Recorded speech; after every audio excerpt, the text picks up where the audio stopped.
Despite Yellowstone's legendary thermal springs, this winter landscape is bitterly cold. My dogs wouldn't last 5 minutes out here, unlike their wild cousins. After several more miles, we finally get a close encounter with an animal. But it's not a wolf.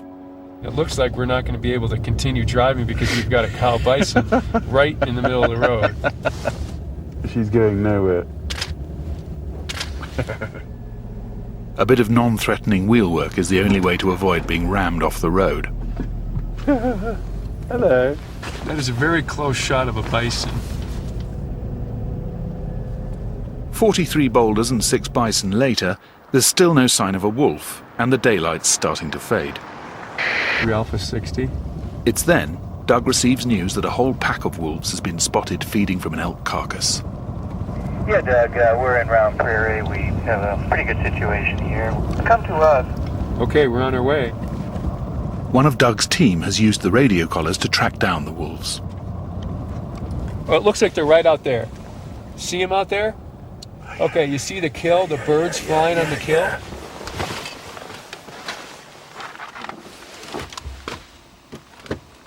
But take a look, and then I'll hook up a spotting scope. Those are wolves, so there's 2 right here close. Yeah. Right here. Oh my God! This is really good. Oh my God, oh my God. Yeah. They're hairy necks. So this is what dogs are evolved from.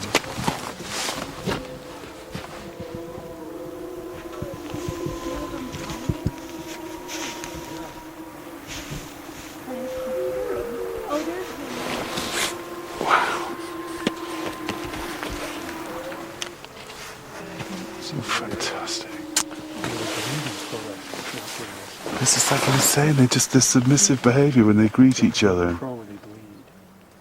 Well, his tail's wagging. Now that's doggy.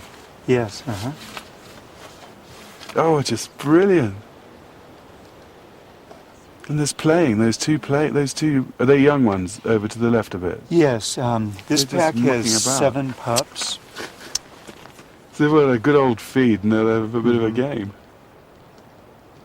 It's there's this eerie sound echoing up these beautiful rock formations, and you can see all the wolfy hair on the back of their necks. It's sort of wolves really doing exactly what you want them to do.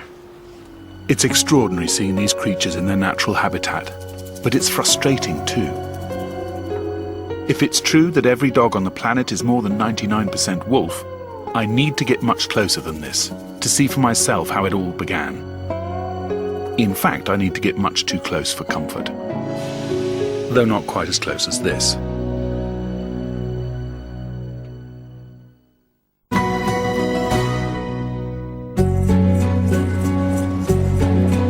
There are over 7 million dogs in Britain.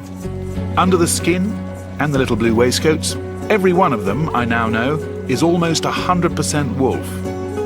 And yet, while dogs like mine adore the company of humans, the wolves I saw in Yellowstone were distant and shy. So what exactly do dogs and wolves have in common? It's time to get up close to a wolf, and surprisingly, one of the best places in the world to do that is in England. Here in the heart of Devon is a man who has actually lived with wolves 24 hours a day for 18 months. Animal behaviourist Sean Ellis has managed to convince a pack of 6 wolves that he's one of the pack. Just what they'll think I am is another story. But before I find that out, Sean lets the pack know that we're coming. Okay, this is the point from which we communicate with the guys. Most of the wolves' information will come through sound along with scent. They put very little precedence on their eyesight. So from this distance now, we'd be doing a locating howl, which is a general call.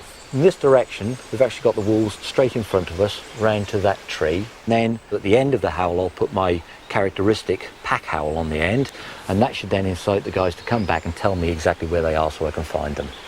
Okay? Do you want to join in on this one? Well, you lead off. I'll lead off, okay.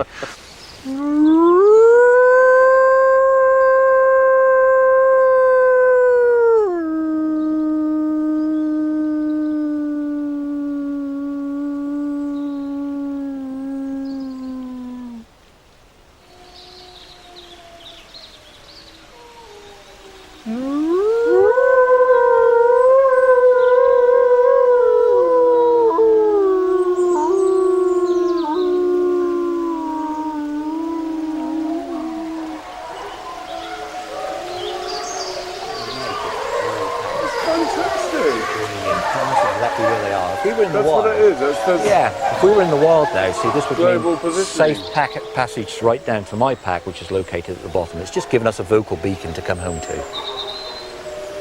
That's quite extraordinary.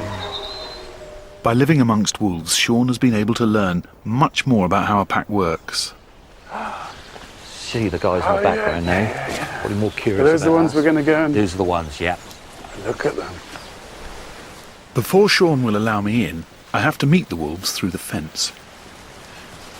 So this is all quite dog-like, this sort of behaviour, this type isn't of it? behaviour. I mean, Hello. we always say the wolves are more dog-like, but it's the other way round. The dog came from Of the wolf. course. So the guy that just come up and met you there, the big black wolf, there, Yeah. his job within the pack is as an enforcer. He's the one that carries out all the discipline in the pack. So he's big and he's bold and he comes forward.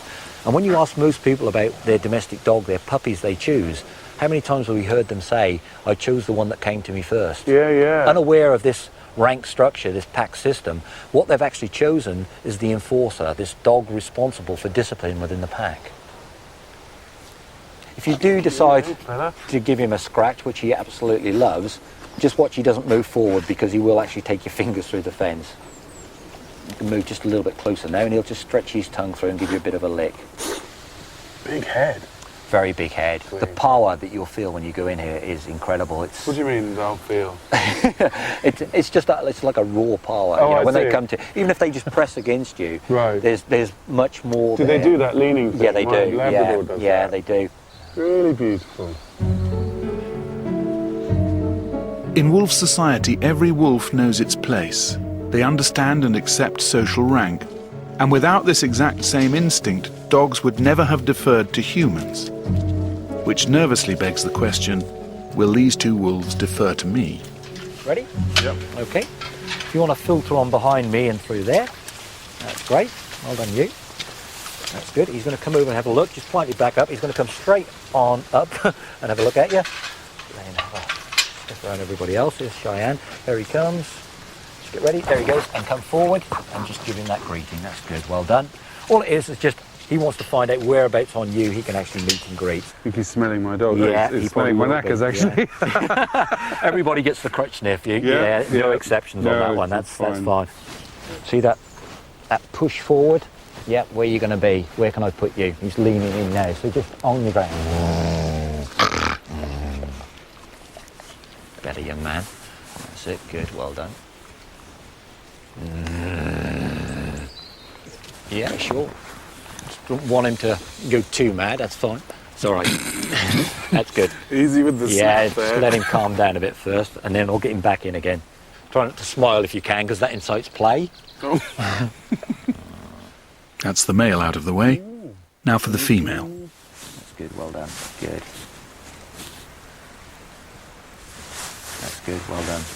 You're actually giving a play there now, so be surprised if she doesn't do that, yeah. That's what I wanted. Yeah, that's good. This is her now. What she's trying to do, because she's female, she'll try and match you for speed and direction. So she's going to try and get you up and get you running around so she can tell you that she's faster and quicker than you are. That's a typical technique of a female. Beautiful. She's gorgeous, isn't she? It's weird, I desperately wanted her to come and sort of nuzzle me. I was very jealous when she nuzzled Sean. I wanted her to do it to me, I don't know why.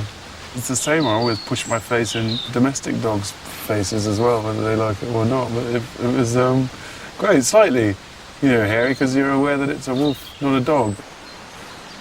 In 2004, this wolf pack was a litter of pups that had been abandoned by its mother in another British animal park.